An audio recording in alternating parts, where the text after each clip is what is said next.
di sini saya akan membahas tentang ya sesuatu yang saya istilahkan dengan close and contact. Ini maksudnya adalah saya ingin mengajak teman-teman untuk lebih dekat mengenal fenomena UFO dan perjumpaan manusia itu dengan alien. Jadi dekat dan kontak. Juga dengan kontak antara manusia dengan entitas asing itu sendiri. Jadi nggak hanya ketemu, tapi juga kontak. Dan saya di sini menggunakan metode penelitian kualitatif, di mana saya melakukan pendekatan melalui wawancara. Dan studi yang saya ambil adalah studi fenomenologi. Jadi saya mempelajari tentang fenomena peristiwa tersebut. Ini saya akan cukup persingkat aja di awal-awal. Ini adalah media sosial Beta UFO.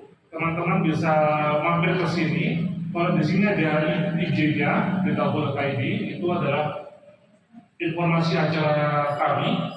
Kemudian ada Beta Talks, itu adalah virtual meeting kami. Ini adalah situs beta.id, di mana teman-teman akan menemukan ratusan laporan penampakan UFO di Indonesia. Ratusannya ini nggak 100-200, tapi sampai 400 sebenarnya. Kemudian di yang paling belakang sendiri Beta UFO Indonesia ini adalah khusus wawancara-wawancara yang saya videokan, dan tentunya sudah saya izin oleh narasumbernya. Nah, di tema yang akan saya bahas di sini adalah wawancara yang sebetulnya saya belum izin. jadi sedikit agak ilegal, tapi saya tidak akan menyebutkan narasumbernya. Cuman hanya saja saya tidak punya sesuatu yang bisa saya tawarkan lebih pasti, tetapi mungkin ya teman-teman sudah tahu saya ya. Jadi saya nggak akan mengarang cerita yang mana itu akan beresiko. Yang jelas saya akan merahasiakan beberapa narasumber yang memang tidak akan saya sebutkan namanya. Oke, langsung saja. Nah, ini singkat kata.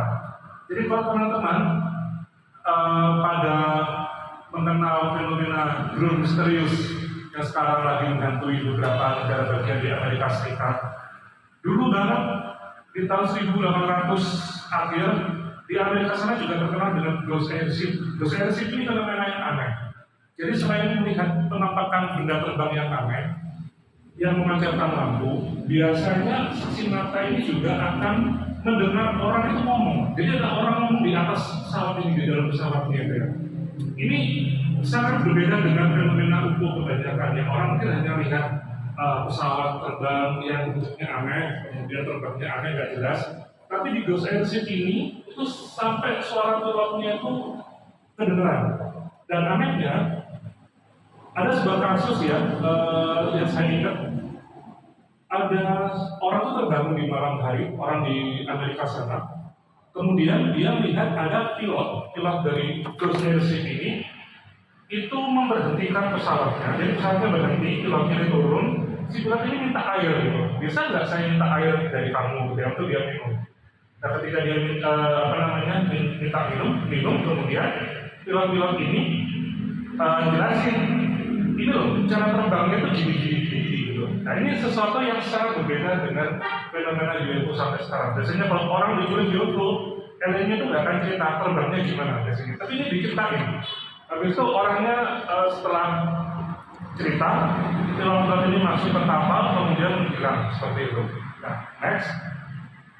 Dari pilot terbang kemudian ke UFO. Istilah UFO ini diperkenalkan oleh militer Amerika Serikat, yaitu next. Yaitu J. ya. Kemudian dari UFO kita berpindah ke UAP ya. Istilah ini mulai sangat viral di tahun 2020-an. Karena saat itu lagi ada kongres kesaksian dari orang-orang ex-militer yang mengaku melihat fenomena benda aneh yang muncul di tengah laut. Kemudian istilah ini menjadi terkenal dengan istilah UAP atau Unidentified Aerial Phenomenon atau fenomena udara tidak dikenal. UAP ini lebih senang digunakan oleh Amerika Serikat. Alasannya simpel, kedengaran lebih keren. UAP itu timbang aku lihat UFO gitu ya, kayak lu yang bener. Tapi kalau orang ngomong aku lihat UAP, keren, rasanya dan teknologi gitu ya, suasana teknologi yang terbangun. Dan rata-rata memang rekamannya berasal dari militer ya, bukan dari warga lokal. Okay, next. Nah, kemudian ada era UFO ya, atau humanoid atau alien ya. Era kuno ini sempat berganti menjadi era yang kita sebut alien. Kemudian alien ini berganti nama menjadi NHI atau Non-Human Intelligence. Jadi orang-orang di Amerika Serikat itu ketika kongres jarang ngomong alien sudah dihapus, ngomongnya NHI, Non-Human Intelligence. Alasannya simpel, lebih keren. Terus penampakan alien semakin ramai diberitakan tahun 1960 sampai 1994. Nah, angka 94 ini saya ambil dari fenomena yang sangat terkenal, yaitu di Zimbabwe ada sekumpulan 60-an saksi mata, anak-anak kecil mengaku melihat piring terbang turun, kemudian dari piring terbang ini keluar alien-aliennya. Alien ini kemudian mendatangi puluhan murid tadi, kemudian menyampaikan pesan melalui telepati. Pesannya adalah manusia jika diberi teknologi, hasilnya adalah kerusakan. Bumi itu akan hancur karena teknologi yang dibuat oleh manusia itu sendiri. Kemudian alien ini pergi, kemudian pergi begitu saja ya. Cuman yang menarik adalah ketika alien ini muncul, mendatangi murid-murid ini, salah satu saksi mata itu ngomong bahwa mereka itu datang dengan gerakan seperti slow motion, jadi pelan seperti itu. Next. Nah, ini adalah alien yang sering sekali kita tahu di budaya populer, disebut dengan grey alien ya. Nah, grey alien ini mulai mendapatkan namanya itu setelah ada kasus yang disebut dengan Betty and Barney Hill abduction. Sepasang kekasih yang beda ras kulit putih dan kulit hitam. Kemudian mereka diculik oleh alien dan alien ini berwajah pucat, berkulit pucat abu-abu, sehingga istilah grey menjadi terkenal. Oke, next. Tapi pada dasarnya grey ini bukan satu-satunya bentuk alien ya. Di sini jadi grey alien itu adalah alien yang memang lebih populer disampaikan oleh budaya-budaya populer, oleh film, oleh apa ya istilahnya ya. Pembahasan UFO secara awam, bukan secara spesifik. Tapi alien itu tidak hanya grey semata ya. Ada banyak sekali jenisnya. Cuman mungkin kalau banyak orang dihadirkan bentuk-bentuk alien yang beraneka ragam, mungkin mereka tidak siap karena bentuknya kok kayak kita, gitu. kayak orang Eropa, kayak macam-macam bentuknya dan mungkin akan lebih suka dipercaya. Jadi grey alien tadi itu lebih sering dijadikan kambing hitam ya, sebagai perwakilan alien. Oke, next. Nah, ini perbedaan penculikan alien dari era sebelum tahun 2000-an sampai setelah tahun 2000-an. Kalau sebelum tahun 2000-an, ini aliennya itu keluar dalam bentuk utuh. Jadi orang bisa lihat seluruh tubuhnya disentuh, bahkan mereka yakin kalau yang mereka lihat itu bukan goib gitu ya. Jadi ketika mereka melihat alien di tahun segitu, mereka sangat yakin bahwa mereka tidak sedang melihat makhluk halus gitu. Tapi betul-betul makhluk utuh ya. Kemudian ada alien yang beraktivitas keluar masuk utuh. Jadi di tahun sebelum 2000-an itu, alien sering dikabarkan sering keluar masuk utuh. Terus berkomunikasi dengan manusia, menculik manusia, terus kemudian melakukan tindakan medis kepada manusia, serta memberikan pesan kepada manusia. Nah, kalau di tahun 2000-an, mereka udah jarang muncul. Tapi munculnya itu melalui, paling sering adalah melalui kamar tidur. Jadi kalian di tahun 2000-an, setelahnya itu sering muncul di kamar tidur. Melalui mimpi atau melalui, sebuah fenomena yang aneh gitu ya. Kemudian di tahun 2000-an ini yang paling mendasar bedanya adalah kalau aliennya muncul biasanya ada cahaya di sekitarnya. Beda dengan tahun-tahun sebelumnya, ini muncul cahaya. Terus alien bisa membawa atau muncul manusia tanpa pakai UFO lagi. Karena mungkin menurut mereka sangat riskan. Alasannya adalah teknologi surveillance kita, CCTV kita sudah semakin maju. Jadi mereka sudah nggak butuh lagi mewujudkan diri. Kemudian next. Nah, ini wujud-wujud alien yang sering diceritakan selain grey alien ya. Kalau kita lihat nih wajah-wajahnya ini ada yang berjenggot, kayak mana mungkin gitu kan. Tapi ya ini yang terjadi. Jadi ada orang yang berpakaian seperti orang kuno, ada orang yang berpakaian seperti pakaian selam, ada yang berjenggot. Yang berjenggot ini ada dua tapi gak kasus yang berbeda. kemudian ada yang berkostum seperti ini, dan kemudian yang terakhir seperti gambar makhluk aneh ya, yang tidak ngomong tapi ya wujudnya seperti itu. Oke, next mas. Nah, ini salah satu UFO yang peristiwa alien yang sangat keren ya. Tahun 1917 dalam istilah miracle besar. Jadi ini kisahnya ada orang-orang di Portugal, anak-anak kecil di Portugal, kalau nggak salah di kota namanya Fatima. Ya, di kota Fatima. Ini 3 anak kecil didatangi perempuan yang muncul dari langit, kemudian anak kecil ini dijanjikan peristiwa. Kumpulkan tanggal segini, nanti kalian akan melihat miracle, kalian akan melihat keajaiban. Ternyata ketika jadwal itu dijanjikan, mereka semua kumpul. Memang ada peristiwa aneh di situ. Ada foto di peristiwa ini, tetapi anehnya nggak ada foto yang mengarah ke objek yang di atas. Jadi hanya ke arah para hadirin, reaksi-reaksinya tersebut. Ini sangat menarik ya, miracle besar. Next mas. Nah ini juga aneka bentuk alien yang pernah diilustrasikan di komik OVNI atau mungkin di Indonesia namanya Zim. Kemudian sana adalah versi ilustrasi Jepang ya. Kalau yang pojok kanan atas itu alien yang sering muncul kedua setelah grey alien. Jadi yang pertama muncul adalah grey, yang kedua adalah alien jenis manusia seperti ini. Dan teman-teman tahu di Indonesia orang-orang kita juga bertemu dengan orang-orang Nordik seperti ini, alien Nordik. Kenapa alien Nordik namanya? Karena muka mereka seperti orang-orang Eropa. Nah, next. Nah ini saya menemukan ada satu hal yang sangat agak beda. Jadi kalau di kasus penculikan alien, justru kalau ada alien perempuan di antara semua alien itu, kasus itu cenderung sangat luar biasa, bahkan cenderung membawa trauma tersendiri.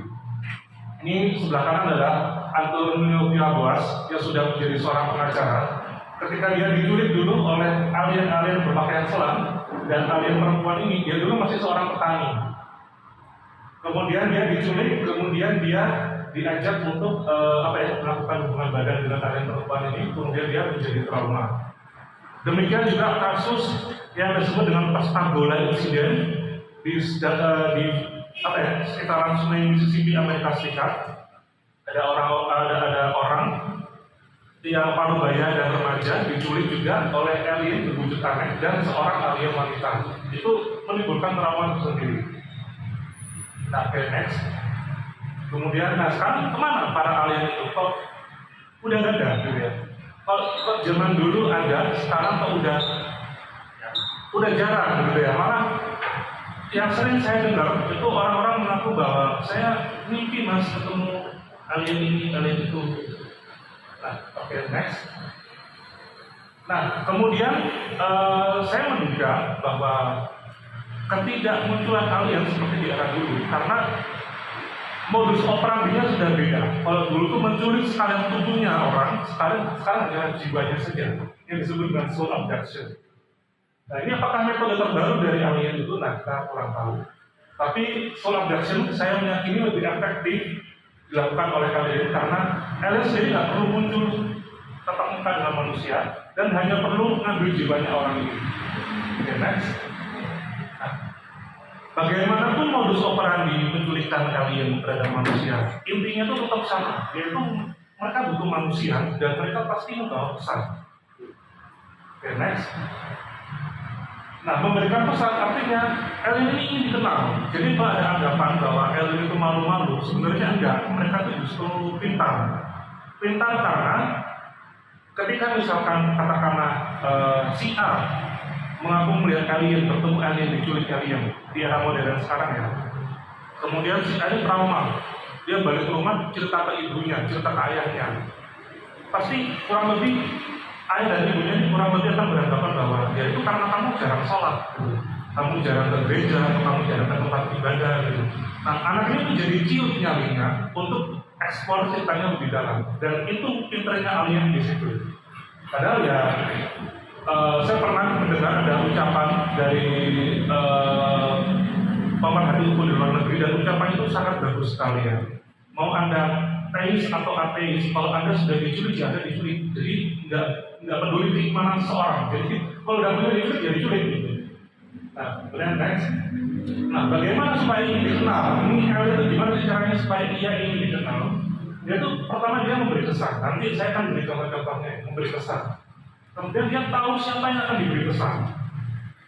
Kemudian dia pasti tahu momen yang tepat, karena hampir semua kasus penampakan alien maupun UFO jarang ada orang yang menembakkan ke alien itu ya, menembak ke alien itu atau menembak UFO-nya. Ya memang ada satu atau dua, tapi lebih jarang itu alien itu selalu menang, karena ketika pengen ketemu manusia udah gak berdaya, gitu ya. Gak ada senjata, gak ada perlawanan gitu. Kemudian mereka tuh pintar menjaga rahasia. Jadi alien atau UFO itu ketika orang berusaha menelusuri, udah nemu bukti-buktinya nih, udah nemu evidence yang benar, saksi mata yang kredibel, kemudian dibelokkan lagi ke arah yang keliru. Ternyata ada saksi mata yang mati, ada saksi mata yang saya lupa ya rasanya. Terus contohnya gimana? Atau ada saksi mata yang mengatakan bahwa udah lama saya nggak mau kasih lagi, saya udah nggak mau dan saya trauma dengan hal itu. Jadi mereka tuh benar-benar menjaga rahasia. Dan yang terakhir adalah tidak mengulang hal yang sama pada orang lain. Kasus Betty and Barney itu adalah kasus alien abduction di tahun 60-an, sangat terkenal. Salah satu dari pasangan ini kemudian dilakukan tindakan medis, dimasuki jarum, diperiksa matanya dan lain sebagainya. Memang terkesan, loh, Mas itu kan sama kayak kasus-kasus pendidikan pada dan tindakan medis. Tapi yang berbeda di kasus Betty and Barney adalah suatu ketika Betty ini, ketika dia diculik oleh alien, Betty ditanya sama si alien. Jadi tanyanya itu adalah ketika alien ini nunjukin hamparan, bukan hamparan ya, kayak semacam peta bintang yang dihamparkan di depan Betty. Alien ini ngomong, rute kami itu di sini, di sini, di sini, di sini. Nah kemudian Betty ditanya, loh, kalian sendiri asalnya dari mana? Si alien ini nggak langsung jawab dari planet A, planet B, planet C, tetapi dia ngomong tuh gini, kamu tahu nggak kamu sekarang di mana, Betty? Aku nggak tahu aku sekarang di mana. Terus alien ini ngomong, ya kalau kamu nggak tahu kamu di mana, buat apa kamu ngasih tahu kamu dari mana asal kamu? Jadi mereka tuh pintar ngomong ya, pintar ngomong, pintar berdalih. Dan dialog seperti Betty yang Barney ini nggak akan terulang di fenomena yang lain. Walaupun ada fenomena yang mungkin pernah menjadi sama, tapi hal-hal khusus yang licin itu tidak muncul di fenomena yang lain. Nanti next, memberi kesan ya. Terus next contoh yang, nah biasanya dari hasil wawancara yang saya temui, para saksi ini ya nggak semuanya seperti ini. Ini akan mengalami apa yang disebut dengan pertemuan dengan dewan. Pertemuan dengan dewan ini artinya adalah orang yang diculik, sebutannya adalah abductee. Ini kemudian dihadapkan pada beberapa alien yang oleh alien ini diceritakan bahwa ini loh pemimpin-pemimpin kami, ini loh ketua-ketua kami, dan kami culik karena menurut kami semua kamu terpilih. Jadi ini istilahnya adalah kalau di bahasa Indonesia kan adalah bertemu dengan para dewan. Nah kemudian yang kedua adalah next. Ini memberi sesuatu. Ada seorang namanya Elizabeth Miller. Dia seorang astronom, kemudian dia berjumpa dengan alien yang sangat memikat hatinya. Alien ini namanya Ekor. Ekor ini memberikan cincin kepada Elizabeth Miller. Nggak hanya memberikan cincin, tapi juga di area tempat pesawat mendaratnya Ethan itu ada tanaman-tanaman yang yang memang tanaman bumi ya, tapi kayak berbeda gitu dari lingkungan yang lainnya. Ini memberikan pesan, dan Elizabeth Miller ini jatuh cinta banget sama alien yang namanya Ekor. Elizabeth Miller ini sudah menikah, sudah punya anak, tapi dia cinta mati banget sama Ekor ya. Oke, next. Setelah itu, nah ini yang di Indonesia. Yang di Indonesia ini ada seorang bernama Nyonya L. Sedari kecil itu hingga menikah tuh diculik alien oleh alien sejak tahun 2001 sampai 2023. Ini sejak kelas 5 SD. Sejak kelas 5 SD. Dia diculik oleh alien jenis Nordic. Sebenarnya dia nggak diculik secara paksa, tapi dia, nah biasanya kalau ciri khas orang mau diculik alien, dia tuh kebangun di malam hari, terus dia lihat cahaya di jendelanya. Kemudian dia keluar, ketika dia keluar dari jendelanya, udah dia pindah tempat. Nah, Itu yang terjadi kepada Nyonya L ya. Nyonya L ini orang Jakarta. Orang Jakarta. Ketika dia tahun 2001, dia ketemu dengan Ellen Nordic ini. Nah, Ellen Nordic ini menunjukkan layar LCD, kemudian bintang-bintang, bulan-bulan, kemarinnya. Dan mereka ini senang melakukan penelitian. Karena Nyonya L ini di tahun 2023 itu diberi sesuatu yang mirip dengan kubis ya. Diberi sesuatu yang mirip dengan kubis. Kemudian Nyonya L ini disuruh makan dan rasanya katanya itu hambar ya, hambar. Dan dia bilang ini rasanya hambar gitu. Kemudian Ellen ini ngambil kubisnya lagi, kemudian kayak oke, kami akan perbaiki lagi kualitasnya. Ellen ini nggak ngomong bahasa apapun, tapi kayak kalau si alien ini butuh temennya ini tiba-tiba datang tanpa harus ngomong, tanpa masih perintah gitu. Nah ini terjadi pada Nyonya L. Kemudian kemudian yang terjadi pada Pak Gatot di tahun 2000 dia diculik, dan biasanya penculikan alien itu kayak memperlihatkan atau sengaja memperlihatkan ada jendela, kemudian ada bumi. Jadi seolah mengisahkan ya kamu dari luar angkasa, karena Anda yang tahu apakah dia di luar angkasa atau tidak. Next. Kemudian setelah di tahun 2000 atas, Pak Gatot ini melihat ada 3 alien kecil dengan cahaya seperti cahaya senter di kepalanya, kemudian di ruangannya itu berkilau-kilau cahaya. Pak Gatot ini kemudian bangun, alien ini lari, kemudian hilang begitu saja. Kemudian Pak Gatot membangunkan istrinya.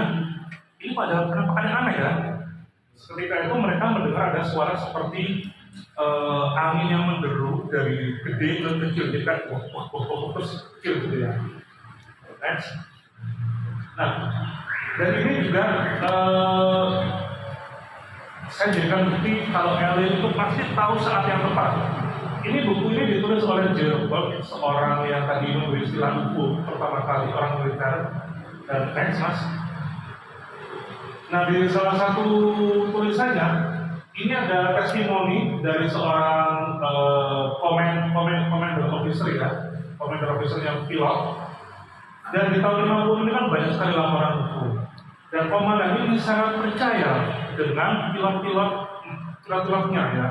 Kalau pilotnya melakukan ini, lihat ini, dia akan percaya karena dia tahu betul pilotnya ini berkualitas. Pertanyaannya adalah, ini kejadian di tahun 50-an. Bawahannya pada melihat UFO. Pertanyaannya adalah, di era sebelum 50-an ini, kenapa kok para pilot ini nggak lihat? Jadi UFO-nya ini muncul di saat lagi happening, lagi viral saat itu. Jadi mereka akan makin muncul. Sama seperti kasus drone misterius yang ada di Amerika. Awalnya mungkin orang nggak ngerti ya, itu apa ya travel kayak gitu, itu apa pesawat atau apa ya.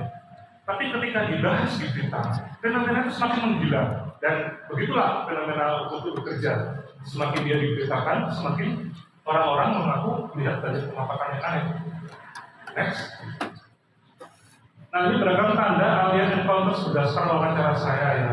Pertama diawali dengan melihat atau tidak melihat UFO. Ada cahaya misterius dari dalam atau dari luar rumah. Ada kabut. Nah ada kabut ini. Ini orang Semarang, dia melihat ada awan menggumpal, kemudian turun ke bawah, kemudian dari awan ini keluar humanoid. Awalnya si orang Semarang ini takut ya, takut bukan karena dia lihat alien, tapi dikira dia apakah ini jamret gitu ya, apakah ini orang jahat, apakah ini perampok. Jadi cenderung mempertanyakan apakah ini kriminal gitu ya. Tapi apa yang membuat dia yakin bahwa ini itu UFO alien? Karena makhluk humanoid ini kemudian mencari lampu. Kebetulan saat itu ada dalam penerangan jalan, dan alien ini kemudian menuju ke deretan lampu jalan itu. Ketika itu lampunya itu pecah ya, gas gitu ya. Kemudian alien ini balik lagi ke titik dia muncul, kemudian alien ini menghilang. Jadi nggak jelas gitu dan itu sering terjadi. Kemudian saksi mata berpindah tempat dalam sekejap. Kemudian ditunggu lewat mimpi atau muncul langsung di depan mata. Terkadang lupa atau masih ingat, atau ingatan yang lupa bisa muncul kembali apabila ada pematin atau strike dari ingatannya. Yang sering di Indonesia alami adalah perjumpaan dengan alien grey atau nordik.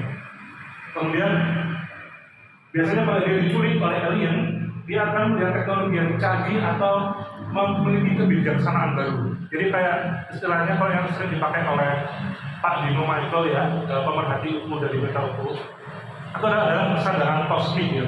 Jadi kesadaran akan kita tuh hanyalah debu ya, suara kasarnya sangat kuat. Dan teknologi canggih yang dimaksud ini adalah umumnya UFO itu tidak terlihat di UFO-nya itu memiliki kayak daun atau mur. Jadi istilahnya itu apa ya? Bisa lupa istilah Inggrisnya. Pokoknya nggak ada sambungan besinya gitu. Kemudian next. Kemudian apa yang kalian lakukan pada orang-orang kita ya, termasuk Indonesia ya, memperlihatkan bumi ada 3 kasus, memperlihatkan atau mengajak ke planet mereka itu ada 2 kasus, memberi pesan atau disajikan sesuatu ada 2 kasus juga, memperlihatkan teknologi ada 3 kasus, mengembalikan si korban ini ke pulang rumah asal ada 3, lalu berpamitan dan berjanji akan bertemu kembali ini ada 1 kasus. Ini yang terakhir tentu yang saya pernah menangani seorang, bukan menangani ya, dia yang datang ke saya, dia meminta untuk saya hanya perlu mendengarkan ceritanya. Dan ketika dia mendengarkan saya mendengarkan ceritanya itu ya alien itu memberi janji gitu. Nanti saya akan ketemu lagi dengan kamu 3 tahun ke depan. Tapi ya seperti alien atau seperti Elizabeth Taylor tadi ya, orang yang yang terakhir yang saya temui ini kayak sangat jatuh cinta gitu ya dengan si alien ini.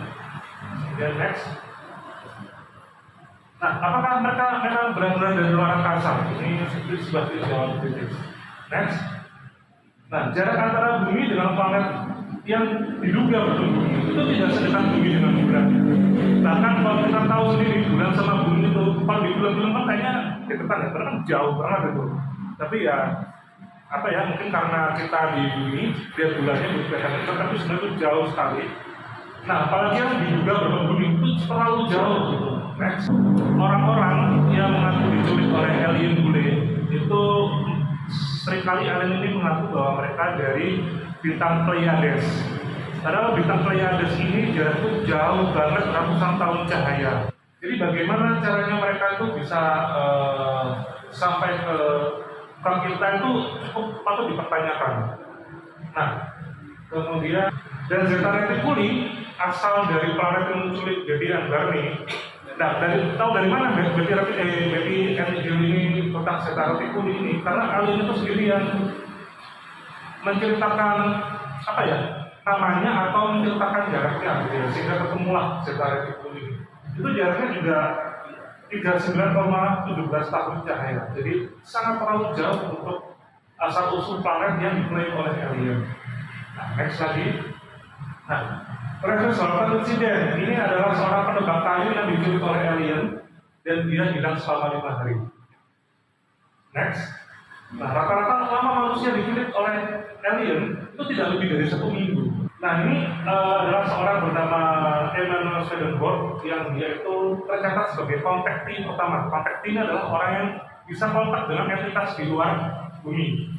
Nah, ini dia bisa melakukan astral projection, bertemu dengan entitas asing dari semua planet di tata surya kecuali Uranus, Pluto, Neptunus. Nah, dalam perjalanannya dia astral itu selalu tidak lebih dari 2 hari atau tidak lebih dari 3 hari. Jadi, apakah sebenarnya alien itu ketika mengajak manusia berkeliling ke planetnya itu sebenarnya dibawa dengan jiwanya, bukan tubuhnya. Tapi next, ini adalah persamaan yang dialami oleh Swedenborg dengan para saksi mata yang diculik oleh alien. Rata-rata itu sama persamaan, ya namanya persamaan ya, rata-rata itu sama. Dan melakukan perjalanan antar planet, juga melakukan perjalanan antar planet, melakukan pesan-pesan. Jadi sama gitu ya. Cuma bedanya Swedenborg ini tanpa diculik UFO. Tapi kalau yang orang-orang diculik ini dengan menggunakan UFO. Next. Mungkinkah ada dimensi lain di luar angkasa atau di planet lain? Nah, biasanya nih kalau orang-orang yang suka konten-konten goib gitu ya, ketika ngomong dari dimensi lain, mereka cenderung sasarannya tuh ya dimensi lain dari bumi. Tapi bagaimana dengan dimensi lain di luar planet? Bagaimana dengan dimensi lain versi Venus, Merkurius? jangan-jangan alien-alien yang mengaku dari Venus, Merkurius dan lain-lain itu sebenarnya adalah dia memang mungkin dari Venus tapi masih dimensi lain. Nah, ini adalah pemerhati fenomena UFO yang sangat terkenal bernama Jacques Vallée. Dia mendukung hipotesis interdimensional yang dia ini ada statistik ya. Jadi ya dia memiliki ilmuwan yang sangat tinggi. Nah, dia merasa bahwa fenomena folklore dalam fenomena alien ini itu cukup ada kesamaan. Tapi saya kurang sependapat. Kalau di Pasport Magonia dia bilang bahwa rata-rata folklore itu dengan perjumpaan dengan alien kebanyakan itu ya sama gitu ya. Tapi menurut saya itu enggak, karena ketika orang mengaku melihat pocong kuntilanak itu hanya versi lokal, tapi UFO ini global gitu ya. Saya lebih suka menamai fenomena UFO itu efeknya adalah as above so below. Jadi apa yang terjadi di sana juga terjadi di sini. Orang luar negeri lihat alien Nordik, kita juga lihat alien Nordik. Orang luar negeri diculik oleh alien Grey, kita juga melihat atau diculik oleh alien Grey. Jadi fenomena ini tidak sama dengan fenomena kuntilanak atau pocong. Dan kita belum pernah tahu ya ada orang mengaku diculik alien ya. Kemudian dia lihat di control panel orang kendaraan itu tuh pocong. Kita belum pernah tahu hal seperti itu. Justru yang kita lihat adalah sesuatu yang sangat berbeda, sesuatu yang humanoid dan berbeda. Dan saya ada kecenderungan bahwa para alien ini tuh suka meniru apa yang kita ketahui, apa yang mungkin digariskan oleh atau diceritakan oleh cerita-cerita dalam agama. Saya beri satu contoh yang agak-agak pinggir jurang.